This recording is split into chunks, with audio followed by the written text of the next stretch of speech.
Hi everybody, this is Baseball Hyde, the amazing, spectacular, terrific, the great one, the people's champion. Your host, Hyde, and welcome back to the Baseball Hyde. Hopefully you like this video.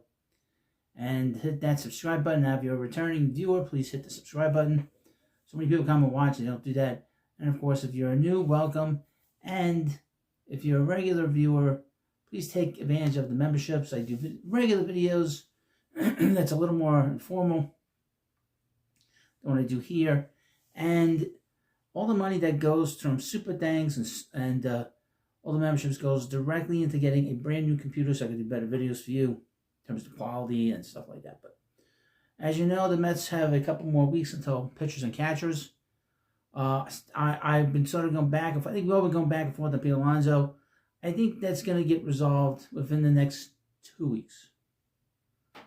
I think Steve Cohen talking about it at Amazing Day last week has pushed it in the direction that the Mets are going to resolve this thing with Pete Alonso. But the Mets are still looking to improve the team. As you know, they signed Ryan Stanek. They made that official today.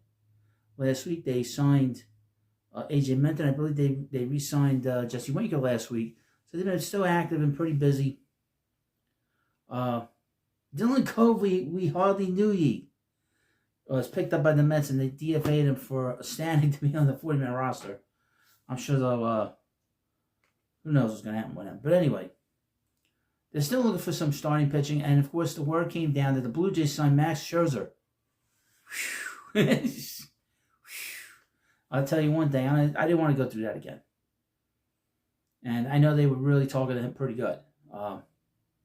I'm glad that didn't happen, to be honest with you folks. I didn't want to go through that again. You know, and how many starts is he going to get? How many starts is he going to make? 8 to 14 starts this year? You know, he's a great all-time pitcher, but at this point in his career, he can't stay healthy. That's kind of important, don't you think? But the talk is with the Padres, and I did a video yesterday where the Mets were talking to the Padres for Michael King now, and of course they have been talking with the Padres for Dylan Cease. And I have an article that was posted just a little while ago from John Heyman to Scott Boras, Whisperer. Mets in talks with Padres about Dylan Cease trade. Okay, and a lot of stuff in here, a lot of stuff about the Mets in this thing. The Mets show they don't like long-term deals for pitchers when they didn't pursue Max Fried or Corbin Burns. But they've been trying for Padres rental ace Dylan Cease, and presumably would also consider rotation mate Michael King. They're both guys that are on the walk year, obviously. And Dylan Cease makes all of his starts. He doesn't miss a start. The Cubs, and he's 29 years old. The Cubs also are involved, but while their prospect list is ranked higher, with highly regarded third base prospect Matt Shaw, understandably off limits in rental deals. The Padres may prefer the Mets list, including Brand Sprout, Jet Williams, and Luis Angel Acuna. Now, I would mention about the Mets farm system. They are very heavy prospects.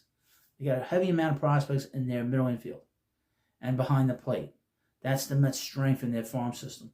They're a little light in the outfield and not so light. I mean, they're getting better at the pitching, just so you know. The Padres are listed on just about all, except Manny Machado, Fernando Tatis Jr. So that likely does include King, also free after the 2025 season.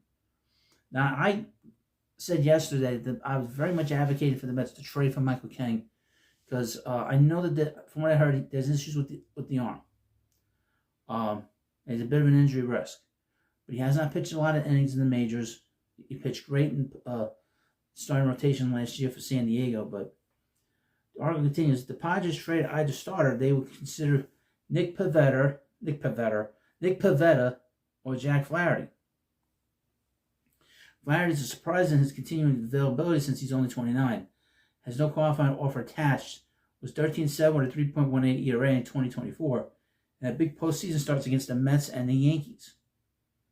Pivetta, despite the qualifying offer, has interest from 10 teams, including the Jays, who are focusing on pitching while also trying to extend superstar Vladimir Guerrero Jr.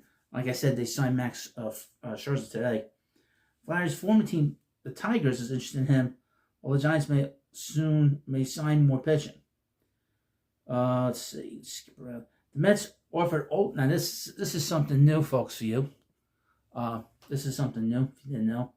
The Mets offered old favorite Mark Canha a non-guaranteed deal. It's been a slow market for position players over 32, but Canha, a versatile guy with power who's posted an above-average OPS plus 7 years running, could help many. I don't know if I want to go down that route again. JD Martinez, a big influence in the Mets winning clubhouse, is aiming to play in 2025. Interesting to see where he goes. Here's another thing. Mets haven't yet strongly pursued Jose Iglesias, who belongs in Queens. OMG, does he ever? I wouldn't go that far.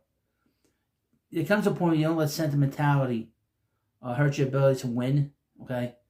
And I really don't want to give a contract to a 35-year-old middle infielder who missed a season the year before. I know he played really well for the Mets, but he fizzled out, offensively, and he really had some bad at bats in that Dodger series. He hurt them in some key innings, and I'm being very blunt. I thought that they waited too long to take him out of the starting lineup.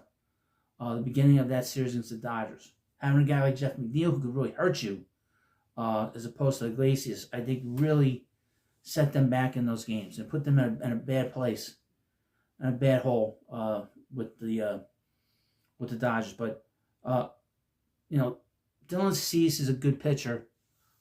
He is a rental. Is David Stearns willing to do that? I don't know. But like I said, the Mets prospects are not elite. They're good, but they're not elite. Jet Williams, even though he could be elite, is 5'6". Baseball's funny about players at a certain height. I mean, he is the same height, I believe, as Mookie Betts, but he's not Mookie Betts if he's not doing what Mookie Betts does in the majors. Luis Angel Acuna, same thing. He had 2 good weeks here with the Mets. I know the Mets like him a lot. If he doesn't get moved, the Mets are going to play him a lot. He's going to be the backup shortstop. He's going to be playing second a lot, third a little bit. The outfield, they like him a lot. But be interesting to see where the Mets go with this.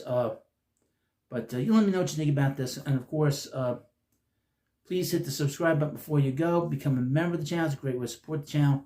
And thank you for watching. Have a good day, and I'll see you later.